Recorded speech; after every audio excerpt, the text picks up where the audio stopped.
Athletes का दर्द वही एथलीट समझ सकता है कि अगर एथलीट्स अगर वो चीज़ से गुजरा है तो उन्हें ही पता होगा कि हाँ एक एथलीट्स एक बिल्कुल ज़मीन लेवल से नेशनल इंटरनेशनल लेवल पर जाने के लिए उसको कितना सब कठिन वो करना मेहनत करना पड़ता है, अपने वर्ग में कितने लोग को पिछाड़ करके आगे जाना पड़ता है, कितना दर्द से कितना इंजरी से उभर करके आगे जाना पड़ता है। ये एक एथलीट्स का दर्द एथलीट्स ही समझ सकता है सर। ऐसा लग रहा है कि आज तक कि हमको सोच भी नहीं था, ठीक ना, और बहुत हम खुश हैं, इतना खुश हैं जिसे कहने से लायक ना, ठीक ना। और आगे चल के इसको और जो है से आगे बढ़े, हम यही आशीर्वाद देते हैं। अच्छा लग रहा है मेरा लड़का आगे बढ़े और खुशी हमको राय थी कि देश का नाम रोशन करे।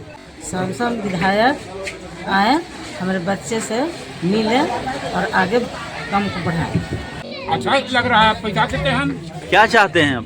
अच्छा होना चाहिए, सरकार इसको मदद करेगा तब ना। अब हम कहाँ से कर सकते हैं, हम तो बुढ़ापा हो गए। जब इरादे हों मजबूत और दिल में विश्वास तो किस्मत भी बदल जाती है अपने आप, क्योंकि मेहनत की आग में वो उसने खुद को तपाया है, तभी तो सोने सा मुकाम उसने पाया है। क्योंकि हौसलों की जीत, दिल्ली में डबल गोल्ड जीतकर जिले का नाम रोशन किया सूरज ने। नमस्कार, आप देख रहे हैं आपका पसंदीदा न्यूज चैनल मेरा भारत मीडिया और मैं हूं आपके साथ। आज मैं बात कर रहा हूं उस बेटे की जिसने कठिन परिस्थितियों को मात देकर इतिहास रच दिया। राजधानी दिल्ली में आयोजित एशियाई पावर लिफ्टिंग चैंपियनशिप में औरंगाबाद जिले के पवई गांव के लाल सूरज ने 67.5 किलोग्राम कैटेगरी में कुल 505.5 किलोग्राम वजन उठाकर डबल गोल्ड मेडल अपने नाम किया। तकनीक, आत्मविश्वास और अटूट मेहनत के दम पर सूरज ने देश विदेश के खिलाड़ियों को पीछे छोड़ते हुए पहला स्थान प्राप्त किया। सूरज का कहना है कि अगर लक्ष्य स्पष्ट हो तो मेहनत सच्ची हो तो सफलता खुद ब खुद कदम चूमती है। और इस प्रतियोगिता में नेपाल, इंडोनेशिया, भारत के साथ और भी देशों के खिलाड़ी इसमें शामिल थे। आपको बता दें कि गरीब परिवार में आने वाले सूरज ने आर्थिक तंगी के बीच काम किया और अभ्यास भी जारी रखा। माता पिता महेंद्र भगत और माता माया देवी की आंखें में आज खुशी के आंसू हैं। गुरजनों, विशेषकर तरुण यादव और सुबेस्टिन जॉन ने मार्गदर्शन ने इस जीत को संभव बनाया। सूरज ने सरकार से अंतर्राष्ट्रीय प्रतियोगिताओं के लिए सहयोग की अपील की है ताकि वह जिले, राज्य और देश का नाम ऊंचा कर सके।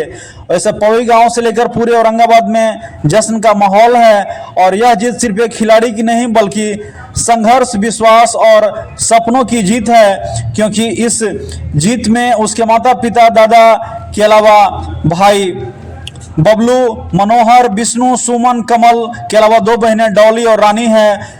उन्होंने भी इस उपलब्धि पर काफ़ी खुशी जाहिर की है। और साथ ही आपको बता दें कि पवई गांव में काफ़ी खुशी का माहौल है। साथ ही सचिन वर्मा, अजय वर्मा, बबलू गुप्ता, पंकज गुप्ता, मनोज गुप्ता, गुड्डू गुप्ता, रंजीत गुप्ता, राजन, सौरभ वर्मा, पिंटू गुप्ता सहित कई ग्रामीण जन इस गांव में सूरज की खुशी पर जो है काफ़ी उत्साहित हैं। और आइए जानते हैं कि किस प्रकार उन्होंने इस हौसले की जीत से डबल गोल्ड जीतकर जो यहाँ पर सभी को गौरवान्वित किया है, क्या कुछ कहते हैं। सबसे पहले तो इस न्यूज़ के थ्रू मैं आपको सब लोग को नमस्कार, प्रणाम और जय श्री राम। यहाँ तक का सफ़र बहुत ही कठिन रहा हमारे लिए, क्योंकि हमारा वहाँ जॉब भी होता था और प्रैक्टिस भी करना होता था और इसके बारे में हमें कुछ पता नहीं था। बट इसके थ्रू हमने ऑनलाइन यूट्यूब पे देख करके हमने पहले स्टेट खेला, पहले गली का जो लिफ्टिंग होता है वहाँ से स्टार्ट करा, उसके बाद फिर हमने एक स्टेट लेवल पे, फिर नेशनल लेवल पे खेला। फर्स्ट बार हमने 2024 में अटैम्प्ट करा था नेशनल लेवल, बट हमारा कोई प्लेस लगा नहीं। बट फिर भी हमने निराश नहीं बैठा, हमने अपना प्रैक्टिस और लगन हमने कंटिन्यू रखा, क्योंकि इसके पीछे हमारे गाँव वालों का बहुत बड़ा योगदान था। उनका बहुत उम्मीद था हमसे कि ये लड़का कुछ करेगा ज़रूर। बस इन लोग का फर्स्ट टाइम जब कोई मेडल नहीं लगा, फिर भी सारे गांव वाले ने मुझे बहुत बोला कि कोई बात नहीं, इस हिम्मत हारने की ज़रूरत नहीं है, अभी आपको पता है कि आप करोगे। लेकिन उस टाइम ना मेडल लगने का रीज़न भी था क्योंकि मेरे इंजरी की वजह से लिफ्ट हो नहीं पाया था और मैं 6th पोजीशन पे रहा। बट फिर मेरा कमबैक हुआ 2025 में। मैंने प्रैक्टिस करा और हमारे जो कोच थे तरुण यादव जो हरियाणा के हैं, उनसे मैंने कोचिंग लेना शुरू करा। उनके अंडर में हमने प्रैक्टिस शुरू करा। उसके बाद हमने स्टेट लेवल पे कम्पीट करा IPF, जिसमें मेरा फर्स्ट गोल्ड लगा था स्टेट लेवल पे। फिर सेकेंड 1-2 महीने के बाद फिर हमारा दूसरा स्टेट था WPC का, जिसमें हमने वहाँ भी हमारा गोल्ड टोटल 495 kg हमने लिफ्ट करा था SBD में। उसके बाद इस साल दोनों का नेशनल हुआ, जिसका हमने अपना खुद ही रिकॉर्ड मैंने ब्रेक करा, जो बेंच प्रेस में 125, स्क्वाट्स में 180 और डेड लिफ्ट में 215 किलो, जिसमें हमारा टोटल जो ओवरऑल 67.5 में एशियन जो अभी हमारा 125 हमारा टोटल बेंच में रिकॉर्ड रहा था, हमने खुद उसका ब्रेक करा था और टोटल हमारा 505 रहा। अभी एशियन गेम में लगभग अदर कंट्री से भी लोग आए थे, जैसे नेपाल, इंडोनेशिया और इंडिया के भी बहुत सारे लोग थे और अदर कंट्री के भी थे, बट मैंने 67.5 में एशियन में ऑल ओवर गोल्ड और स्पेशल डेडलिफ्ट में भी हमने गोल्ड अचीवमेंट करा।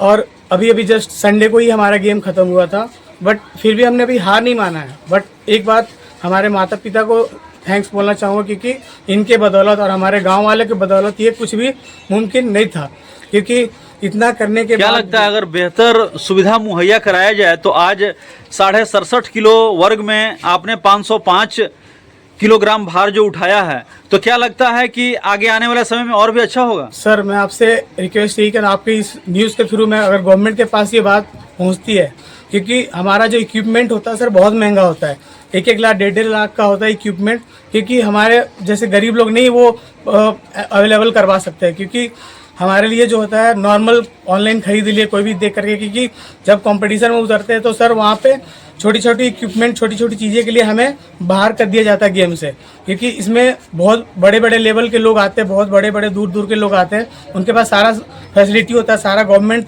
उसको प्रोवाइड करवा दी वो चीज़ें, बट हमारे पास वो चीज़ें अवेलेबल नहीं होती है। हम लोग गरीब लोग हैं, जिससे हम उतना एफर्ट नहीं लगा सकते वो सारी चीज़ें। उसके लिए हमें चाहिए होता है, मैं पार्ट टाइम जॉब भी करता हूँ और स्टडी भी करता हूँ, साथ में ट्रेनिंग भी करता हूँ, तो वो चीज़ें हमें मिल नहीं पाती, क्योंकि जब हम जब कंपटीशन में जाते हैं सर तो सारा इक्विपमेंट आयरन का होता है। हम लोग जो प्रैक्टिस करते हैं जिम में, छोटा सा जिम में जहाँ सारा रबर का प्लेट होता है, तो यहाँ पे जो हम प्रैक्टिस करते हैं वहाँ पे बहुत आकाश ज़मीन का अंतर होता है। दूसरी चीज़ कि हमारे पास इक्विपमेंट न होने के वजह से हमें बाहर कर दिया जाता है। इतना करने के बाद भी बस मैं गवर्नमेंट से ही रिक्वेस्ट करना चाहूँगा कि अगर वो थोड़ा सा भी अगर हमें सपोर्ट करे, तो औरंगाबाद से 1-2 लोग निकला है लिफ्टिंग में चैंपियनशिप, पूरा एशिया में चैंपियन ला के गोल्ड लाया। अगर थोड़ा सा भी गवर्नमेंट सपोर्ट करे तो औरंगाबाद से बहुत सारे युवा अपना रिकॉर्ड ब्रेक करके और गोल्ड ला सकता है। क्या लगता है अंतर्राष्ट्रीय स्तर पर तैयार खिलाड़ी के लिए जो सुविधा होती है, सुविधा के कारण वो आगे बढ़ते हैं? यस सर, अगर गवर्नमेंट अगर थोड़ा, क्योंकि सर आना जाना ही आपको पता होगा कि यहाँ से अदर कंट्री जाना और आना लगभग 1.5 लाख 2 लाख रुपया हमें लग जाता है सिर्फ आने जाने का सर। बाकी बात का तो दूर की बात है, क्योंकि हम जो मिडिल क्लास लोग, गरीब लोग हैं, इतना एफर्ट नहीं कर पाते, इसलिए हम इंडिया के अंदर ही छोटे छोटे जगह जहाँ पे हो सकता है अपना एफर्ट लगा कर खेलते हैं। अगर गवर्नमेंट हमें सपोर्ट करे तो हम इंटरनेशनल लेवल पे भी औरंगाबाद बिहार का नाम एक ऊपर लेवल पे ले जा सकते हैं। अभी एक बहुत ही रोचक बात है, क्योंकि श्रेयसी सिंह जो है अभी इसी विभाग की मंत्री हैं, तो आपको क्या लगता है उनसे कुछ उम्मीदें हैं? सर अगर इस न्यूज़ के थ्रू उनके पास ये बातें पहुंचती है तो मैं तो उनसे रिक्वेस्ट कर रहा हूँ, क्योंकि अभी सब लोग क्रिकेट, बैडमिंटन, हॉकी ये सब में ध्यान है, बट पावर लिफ्टिंग ऐसा गेम है सर, आपको जैसा अभी मैंने दिखाया कि अभी भी फिंगर में मेरा चोट है, इस चोट के साथ मैंने खेला है एशियन, फिर भी दर्द के साथ ब्लीडिंग हो रही थी, फिर भी मैंने खेला। लेकिन इस पावर लिफ्टिंग के बारे में किसी को कुछ नहीं पता सर। अगर वो मैम के पास ये न्यूज़ अगर जाती है, अगर बात उनके तक पहुंचती है, तो इस चीज़ पे अगर गौर किया जाए और हमारे एथलीट्स को अगर सपोर्ट मिले, तो बहुत सारे हमारे यंग युवा जो है वो आगे चल करके और भी नाम औरंगाबाद का रोशन कर सकता है। क्योंकि एक खिलाड़ी से मंत्री तक का सफर, और वो भी ऐसा जो उनका पसंदीदा चीज है, तो क्या लगता है उनसे उम्मीदें जो हैं कितनी बढ़ेगी खिलाड़ियों को? एथलीट्स का जो होता है, एथलीट्स का दर्द वही एथलीट समझ सकता है, क्योंकि अगर एथलीट्स अगर वो चीज़ से गुजरा है तो उन्हें ही पता होगा कि हाँ एक एथलीट्स एक बिल्कुल ज़मीन लेवल से नेशनल इंटरनेशनल लेवल पर जाने के लिए उसको कितना सब कठिन वो करना, मेहनत करना पड़ता है, अपने वर्ग में कितने लोग को पिछाड़ करके आगे जाना पड़ता है, कितना दर्द से, कितना इंजरी से उभर करके आगे जाना पड़ता है। ये एक एथलीट्स का दर्द एथलीट्स ही समझ सकता है सर। कितने घंटे मेहनत करते हैं तब यह मुकाम हासिल होता है अंतर्राष्ट्रीय स्तर का? सुबह हमारा रूटीन है सर, सुबह 6 बजे उठना, 6 से 8 मैं 2 घंटा प्रैक्टिस करता हूँ। उसमें उसी बीच में मैं ट्रेनिंग भी देता हूँ। उसके बाद अपना ऑफिस जाता हूँ। ऑफिस से शाम को 6 बजे आता हूँ, दोबारा फिर ट्रेनिंग अपना प्रैक्टिस करता हूँ 10 से 10:30 11 बजे तक। वापस आ करके फिर अपना रेस्ट, कम से कम सर 5 घंटे 6 घंटे डेली का चलता है हमारा प्रैक्टिस। वेट लिफ्टिंग ऐसे कठिन चीज को आपने कैसे चुना? सर वैसे तो एक ये गेम था जिस सपोज हमारे गांव में एक यूनिक गेम है ये, हमारे डिस्ट्रिक्ट लेवल पे भी किसी को कुछ पता नहीं था। बट मैंने दिल्ली में रहा, ये चीज़ को समझा आखिर ये है क्या। अभी का जो है ये पावर लिफ्टिंग जो है, पावर लिफ्टिंग ये गेम लगभग अभी चर्चित पे है ऑल ओवर इंडिया के अंदर, और सब लोग इंटरेस्टेड भी हो रहे हैं। ये गेम ऐसा गेम है जो हर किसी की बस की नहीं है, बट अगर कोई ठान ले कि हमें ये करना है। मैंने भी नहीं सोचा था सर कि हाँ मैं अपने बिहार को, अपने डिस्ट्रिक्ट औरंगाबाद को एक इंटरनेशनल लेवल पे मैं वहाँ पे एक रिप्रेजेंट करूँगा। लेकिन एक जुनून की वजह से जॉब करते हुए, स्टडी करते हुए मैंने तैयारी करा और इस चीज़ को मैंने उस लेवल पे पहुँचा के दिखाया जो कि बस इम्पॉसिबल था। इम्पॉसिबल को पॉसिबल करना ही माइंडसेट होता है सर। उस माइंडसेट से मैंने आगे बढ़ा और इस चीज़ को मैंने उस लेवल पे, उस एशियन प्लेटफॉर्म पे ले आकर के औरंगाबाद का नाम मैंने रिप्रेजेंट करा वहाँ।